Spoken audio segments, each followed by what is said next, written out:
Good morning all. With gyms being closed, we're all being encouraged to continue exercise at home. A lot of you are doing that and we please encourage you to continue. One of the greatest and most beneficial exercises that you can do at home is Pilates. But in saying that, if done incorrectly, can cause more pain. Even though the exercises look quite simple, once you try them, you'll see that there are areas that can be strained. So what I want to discuss with you today is key elements that can benefit you while doing these exercises to limit any possible strain in areas that you don't want it. To start off with is the breathing. So when we breathe, when we breathe in, our ribs move out and up. When we breathe out, our ribs move in and down. We don't want to be concentrating on breathing up here. So that breathing is not beneficial and you're not getting enough oxygen that the body is requiring. To practice your breathing, you can interlock your fingers in the front of your ribs, and then you're going to breathe in and then out. And you can see the fingers are opening as you breathe in and closing as you breathe out. This is the correct way to breathe while you're exercising and doing your Pilates exercises, so that you're filling up the lungs from top to bottom and recruiting all the possible lung segments that we need to exercise. That's breathing. Next thing, when lying down, we don't want to be causing an arch in our lower back, where you can get lots and lots of daylight, or you can get a whole hand down into that lower back. You need to have a neutral spine. So to practice that, you're going to put a diamond on your pelvis. So put the thumbs in your belly button and your fingers down into near the pubic bone. Okay.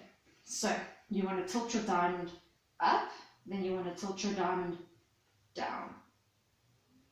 Just do that a few times to get the feel, and then you want your diamond to be in the middle. This is where the spine should be when you're lying down.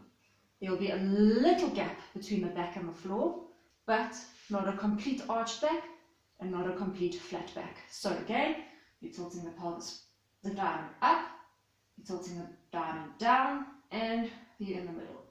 So that is your neutral spine, and that is where you should be throughout your exercising. Ribs here, don't stick the ribs out, you want them to be soft. So nice and relaxed, you want to draw them down to the hip bones. Okay, so no ribs out, ribs down, and soft, neutral spine. Then you want to think about your shoulders. You don't want your shoulders up into your ears. You want them down and relaxed. You can think about drawing your left hand shoulder blade into your right side back pocket. So you're drawing your shoulder blades down and back. Then your head. You don't want to have a head tilt backwards. What you want to do is to activate the muscles in the front. So you want to put your chin down and towards the notch over there above your breastbone, and then you want to think about a balloon pulling your head from the head to the wall on the opposite side. So you've got that balloon that's pulling you and suspending you so that you have a nice elongated neck. Then, really important aspect of Pilates is adequate core activation. Your core muscles is not just a six-pack. If you have a six-pack, it doesn't mean you have a strong core at all. Your core muscles are really deep inside the body, sitting on top, sitting next to the spine. What we activate or try to activate in Pilates is your transversus abdominis, which I will add a photo for you with this video, and then as well as your pelvic floor muscles. So to activate your core, you need to think about, a lot of people think about holding in your urine or activating those muscles to hold in your urine. Those are your pelvic floor muscles, and at the same time your transversus abdominis will activate as well. To feel if you're activating correctly, you can see your hip bone, go into that hip bone and push deep down inside, hold there, and then you're going to breathe in, and as you breathe out, try and activate your core or pelvic floor muscles. And you should feel the TA or the transversus abdominal muscle activate underneath your fingers. You'll feel the muscle bulge underneath your fingers. So try that for me. You're going to breathe in and out and as you breathe out, you're holding in your urine. Another way that you can visualize in order to get the correct activation is you have two magnets, one on this hip bone and one on that hip bone, and you're trying to get those magnets to draw together. So you want your hip bones to draw together, and if you get the right movement, you should feel the muscle bulge underneath your fingers. Okay, so let's go through all of this again. You want relaxed breathing and breathing from top to bottom of the lungs. So that's interlacing the fingers, and you should get the fingers to glide apart as you're breathing in. So, okay, then you want the neutral pelvis. So you don't want an arched back and you don't want a flat back. You want a neutral pelvis. So you're going to put your diamond, thumbs in your belly button, fingers by your pubic bone, and you're going to tilt your diamond and then get your neutral. That is your neutral spine. Shoulders must be relaxed. You want your left shoulder blade to draw into the opposite back pocket, right shoulder blade to draw into the opposite back pocket. So, there. Then your head, you want it to be chin tucked. You don't want to have the neck out there. So nice chin tuck, and you're imagining a balloon pulling your head all the way to the opposite wall. And then core activation, you're feeling for your hip bones, you're moving inwards and deep down, and then you're thinking about either holding in your urine or your two hip bones joined together as you're breathing out.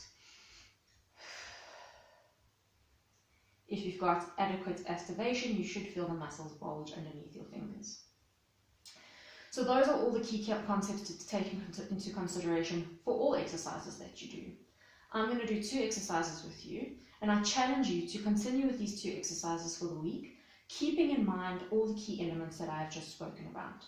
Okay, so the first exercise that we're going to do is we call abdominal prep. What I want is the hands down.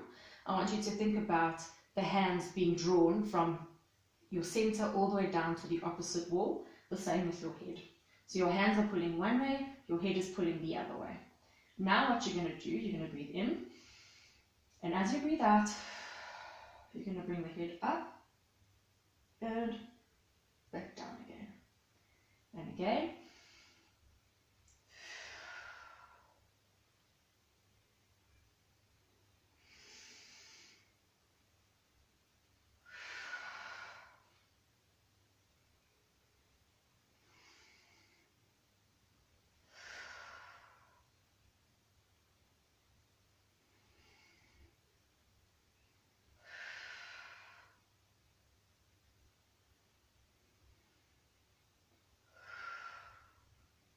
Okay, so as I'm coming up with my shoulders, I'm breathing out. As I'm bringing my shoulders down, I'm breathing in.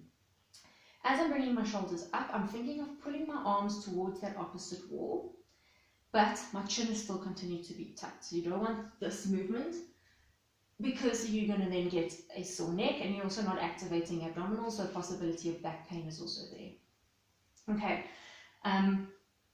That is important for activation of the abdominals, but at the same time, you're concentrating on keeping your core activated. So that's that holding in of the urine feeling. Okay, so you need to keep that active throughout this exercise. You don't want to be letting that releasing at all. I would like you to try and do that exercise for 10. Take a break, and you repeat that 3 times. Your next exercise, we're going to do what we call hundreds. So with hundreds, you're going to be beating the arms like that. You don't want to be splashing in water. You want the arms nice and firm, fingers pulling to the opposite wall, and you're going to be doing quick little movements just like that. Okay, so we're going to breathe in, breathe out, beat the arms. You're then going to stay there and breathe in and out nice and calm and relaxed.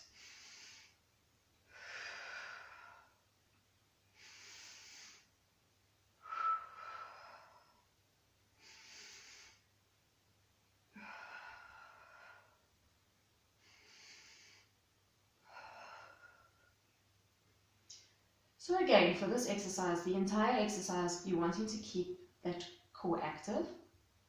Things you don't want to do is tilting that head back. It's going to cause neck pain. And you don't want shoulders to ears, because then you're going to get neck and shoulder pain. For this exercise, I want you to try do it for a count of 10, nice and slow counting. Continue with your breathing, never hold your breath. Your core can't activate without that inspiration and that expiration. And I want you again to try that 3 times. If anything is causing pain, you'd rather stop it and try then get someone to take a look at you or video it and forward it to us in this post, and we can try advise you further. We again challenge you to continue with this exercises, just these 2 exercises, but concentrating on those 5 key elements that I discussed with you earlier. Once we've got those 5 key elements, we can increase these exercises and we can give you a nice program that you can then continue with at home, because then we know you are safe and there's less chance of you receiving injuries. We hope this is beneficial for you, and good luck in this cold weather.